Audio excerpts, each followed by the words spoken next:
Hey, what is up guys? It's your boy Speed here, and today we're going to be doing a Terrorblade live analysis, and the purpose of this video is Terrorblade is getting picked a ton right now. This is one of the most popular carries in the meta.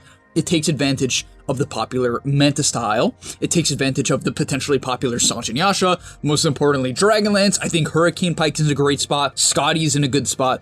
And yeah, it's also a great laner. So this hero has popped into the meta. I want to talk about why I think Team Spirit picked it, because in all reality, this was game one between Team Spirit, Team Empire. Team Empire was very feared coming into these qualifiers. And as you see, Team Empire, I look at their team comp right here, and I'm like, they got Lina, nuke damage, Hoodwink, a ton of nuke damage, Oracle, a lot of nuke damage, Timber, a lot of nuke damage. I look at Terrorblade and I'm like, this is a hero with high armor that is typically very bad against nukes. Why in the world does it work? I think a lot of people would have the same reaction here. They'd say, why TB? It doesn't make any sense. However, what I like about TB and what I like about Dota is that even if something seemingly is really bad in the game, if you play around certain ideas, if you allow it to get to a certain point, all of a sudden the counters go away. And that really just comes from items. But nonetheless, let's get into the game. Smash the like button and subscribe to the channel if you haven't already. Click the bell, turn on notifications, do that right now, and now let's get into the video. But nonetheless, if you're excited to learn a little bit about Dota and you want to learn more, go sign up to the gameleap website right now. We post videos there every single day. I'm continuing to try to improve the content I make over there, and you're really going to notice that if you watch those videos and apply the concepts, you'll get better much quicker. So click the link down below, give it a shot. There's a refund policy if you don't like it. Check out some of Speed's content. I know you're going to enjoy it. All right, I'll see you guys there. All right, so getting to the laning stage, I'm going to be giving you guys a step-by-step guide on every little step you need to make your hard lanes easy. He's against a Timber Hoodwink. Seemingly a very hard lane for Terrorblade, right? The Timber is going to take Timber Chain and just spam that on you, as you see here. He's literally just going to spam it off cooldown. Hoodwink's going to likely take Bushwhack or Acorn Shot. Usually you're going to take Bushwhack against a hero like TB, especially with like Timber, and you're just going to kind of chuck spells at the TB. Now, you might be saying, oh, okay, so TB should do what? He should buy a stick and a wand, maybe a little bit of extra regen, and then go for treads. However, Yatoro, against all of my expectations, didn't do any of this. He didn't buy a salve, didn't buy a stick, he didn't do any of it. In fact, he even walks up for a range creep CS when there's two heroes here. You might be saying, Speed, this is simply a misplay, right? Surely this is a misplay. He's walking into two heroes that both do a lot of damage to him. And usually I would actually agree. I'd be like, this kind of looks really weird, half of his HP. However, his game plan actually starts to come to fruition in a little bit. What you'll notice is that he actually does this a lot. He will consistently tank auto attacks, consistently tank Timber Chains for every single CS early into the wave. He only gets denied a single time in this, seemingly really hard lane. His AA wasn't even with him from the start. So why does he do this? Why does he not buy a stick? Why does he seemingly just go for very dangerous creeps? It's because he knows the game plan. And the game plan is to make his position 5 buy a salve for him and use that salve. And this is really the meta right now. It really seems to be the meta. A lot of pro teams are doing this, and I recommend you try it in your pubs. Pick a greedy hero like TB. Really emphasize to your position 5 that, hey, I am going to need a salve in this lane. If I do not have a salve, you do not buy a salve for me, I cannot play the lane. I need to hit my timings and then jungle, and I'll get into that in a second. But AA is not even a good laner, right? AA is just a mediocre laner at best. The hero's okay, but he just buys regen, right? He buys a salve for the TB, pops a salve on the TB when it eventually gets shipped out to him, and then TB will then pop meta at level 2, and with this salve and the meta, the salve will come in a little bit, with these two timings, it will allow him to get to level 3 into the later portions of the game with, at least a decent amount of CS. And that's exactly what we see here. So 2 minutes into the game, he's popped his meta. His meta has now run out at about minute 2. He's gonna once again go for a range creep. This time he realizes that, okay, maybe I'll die for it if I actually overcommit. And this is when the salve comes into play. About minute 2, minute 3 is typically when you're gonna wanna ask for the salve. Reason being is this is when your meta runs out, right? The meta you pop once you hit level 2. It's gonna run out. You're gonna ask for the salve after you essentially are guaranteed to get harassed. And then you're just gonna ship no regen. And he continues to do this. He doesn't ship any regen. He ships a Band of Elven skin. What is this for? It's for his later treads. I've recently realized that a lot of people don't know that you do not need Belt of Strength to buy treads. It's not a required item for treads. You might be saying, Speed, what are you talking about? You can buy any of the 450 gold stat items for treads. I've had multiple students that I privately coach say this. They're like, oh, really? Yes, really. If you're playing an Agi hero, you can buy Band of Elven skin. Why? Because you just want more damage to last it, and that's literally what he's trying to do here.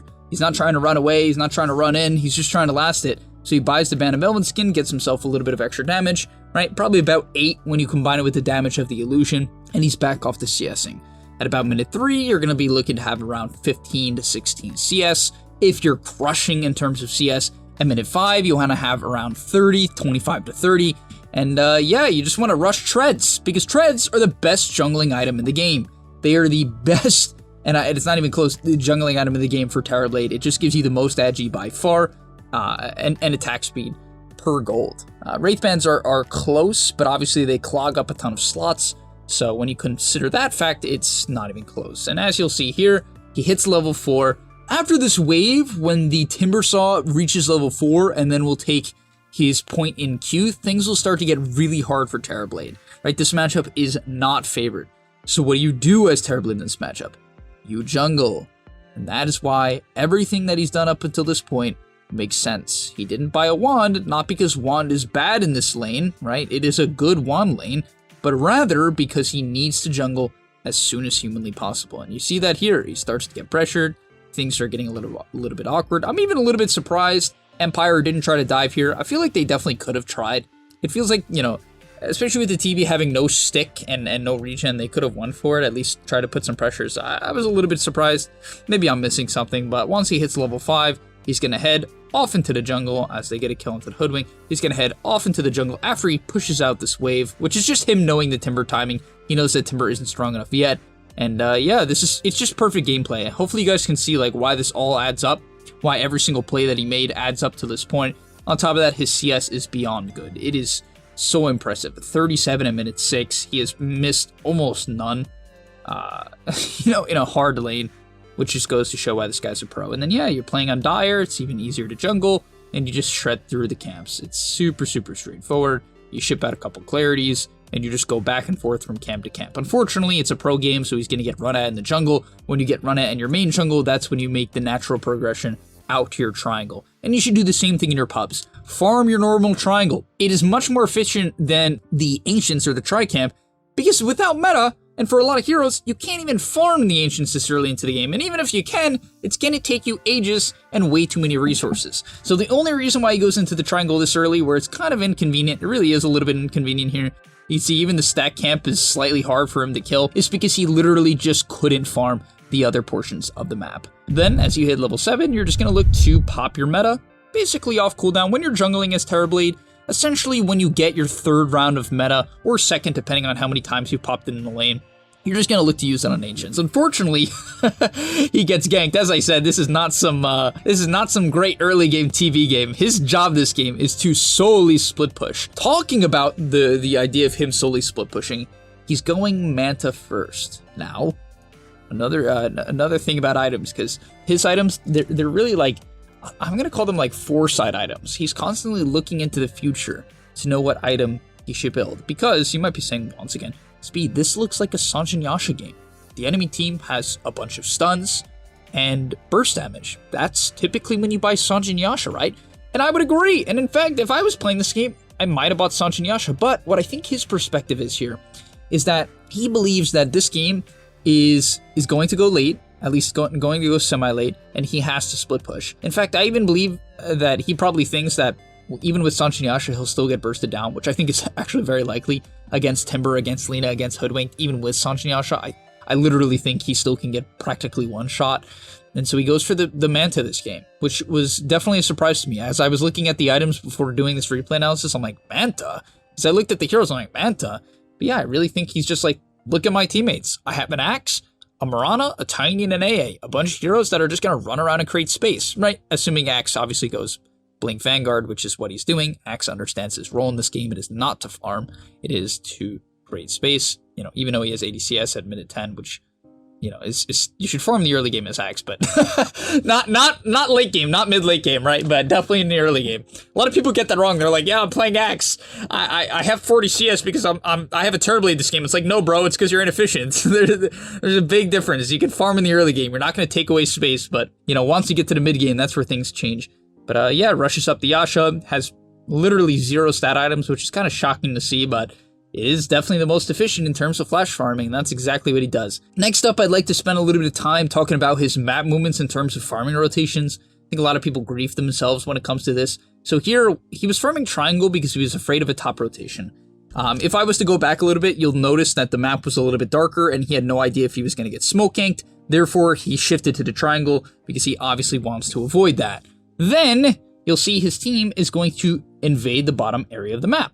That is why he sends an illusion mid, because he knows that Lina isn't just going to instantly kill it. So he sends an illusion mid, knowing that Lina's not going to instantly kill it, or some other hero, right? That's going to clear up the entirety of the mid wave, and that actually is a big deal. I think a lot of people would just send illusions mid no matter what, and it's not terrible necessarily, especially if the illusion is running out anyway. You can just send it mid, but a lot of the time if it just dies and you could have used it to jungle somewhere else, then it's a mistake. And once again, talking about the map movements, he shifts over to mid here. A bit of a risky play considering his items. This is typically a play you make with Dragonlance and a wand. He does it with just a Yasha and half HP. Once again, a big risk here. And the only reason why he's doing this is the way the map was laid out. The Timber showed bottom, Naga's on the ward top. They had just forced out the Lina and killed the Oracle. So he shifts over to mid. Now, Hoodwink TP's in. Did they kill him? Yeah, that's kind of the problem with this build. And that's the thing, pros make mistakes and he gets tipped. Like, hopefully you guys can see this and not see it as like the typical Twitch chat response, which is like, oh, Mega Lol, this guy stinks. You know, how is this guy going to TI, right? I think, yeah, Team Spirit's going to TI now, which is crazy, props to them. And I think a lot of people see this and be like, why is he pushing a tower or no Dragonlance? You know, he's half HP or, you know, almost half HP, why is he pushing a tower? Because it was based on what the map was. Now, obviously, it's not perfect. His judgment here is not perfect because he died. Once again, I do think that there is some legitimacy to saying that, hey, he shouldn't have done this. And, you know, obviously with hindsight being 2020, he definitely should have just shifted through the top side of the map. But at the end of the day, it did bait the Lina. They did get a kill onto the Lina as a response. It did force the Timber to the mid lane.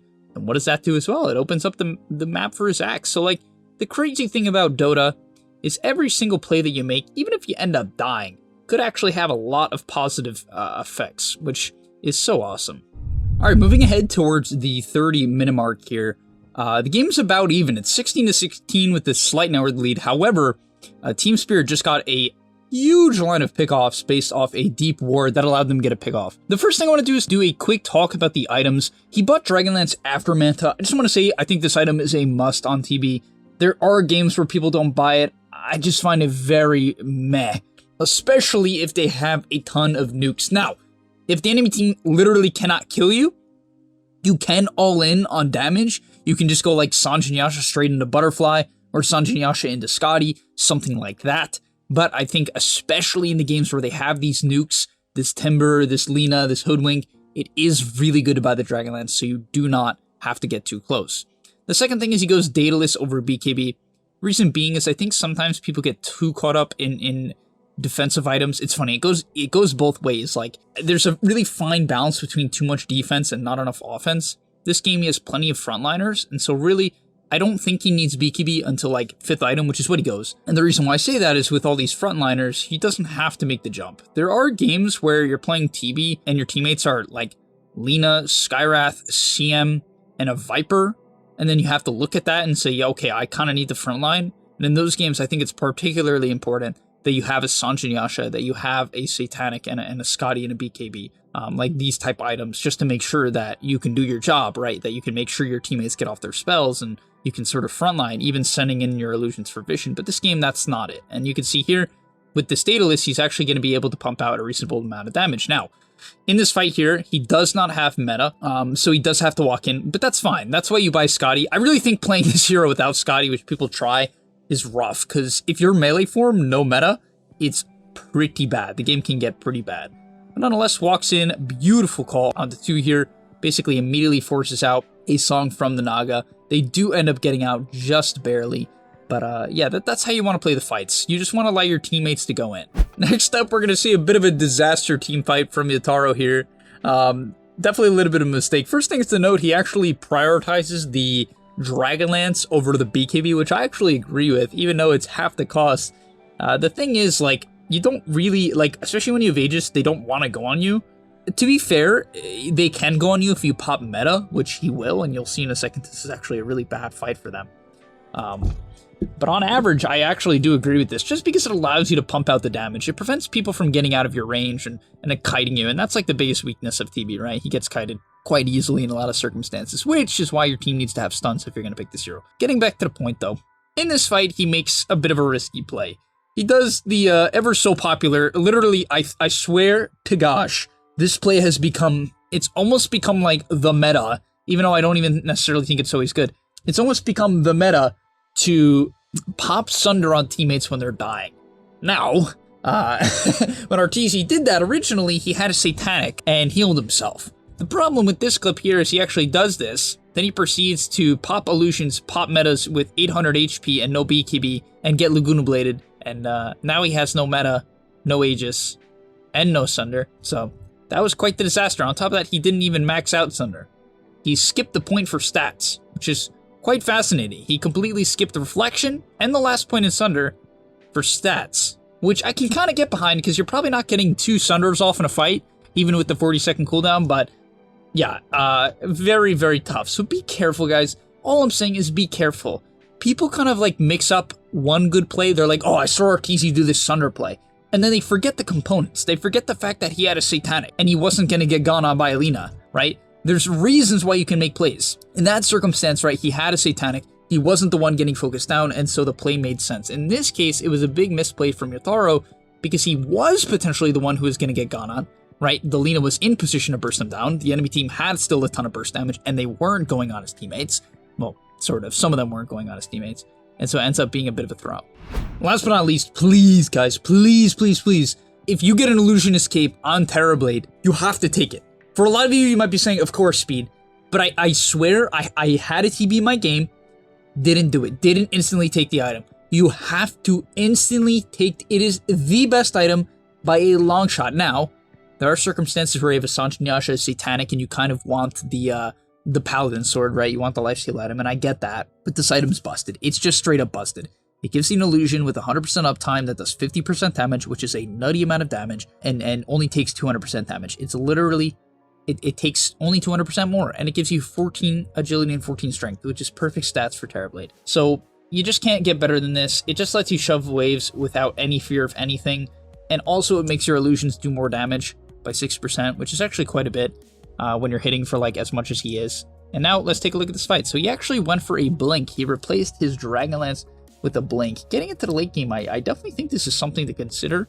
It's not something I definitely would have, I think I would have opted for. I think I would have opted for a Hurricane Pike, right? That upgrade. But he goes for the blink here. He definitely feels like, hey, my job, I need to pop a BKB, and I'll get into this in a second, but I need to pop BKB, get onto the backliners and kill him. Now, I think this blink is only really good if you have BKB. I think it is really dangerous to buy blink without BKB. Because if you blink in without BKB, there's a high chance you just get chain stunned and die. On top of that, it's really important at this stage of the game to know what items they have and track this type of stuff. For instance, he knows that Lina has a Yule's BKB. I'm sure he knows this. And because of that, he knows if Yule's is committed, if he goes on her, she doesn't have a way out. If he BKBs and goes on her, she can BKB, but he has a Scotty against a ranged hero. Not good. And so in this fight here, it's really the perfect circumstance because he goes on this Lina, pops the BKB, and now Lina's kind of screwed. The Axe even missed the call, but it just straight up does not matter. Right? It does not matter. And that is why knowing items and knowing timings is so important. Because of this Blink Dagger pickup with the BKB, also knowing that Lina had already committed her Yules, even if she didn't, because his BKB is 8 seconds, he still would have had it even when it ended. He's able just to decimate the Lina.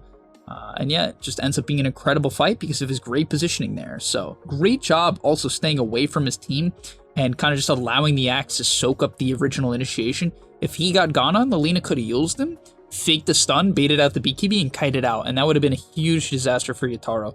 One thing I will say about this clip as well is I like what he's doing here. He understands that his Tiny can do all the sieging, and he actually has no lifesteal or BKB right now, so he's just stuck at 2k HP. And against a Hoodwink and a Naga, you know, there's a chance they can go on you and burst you.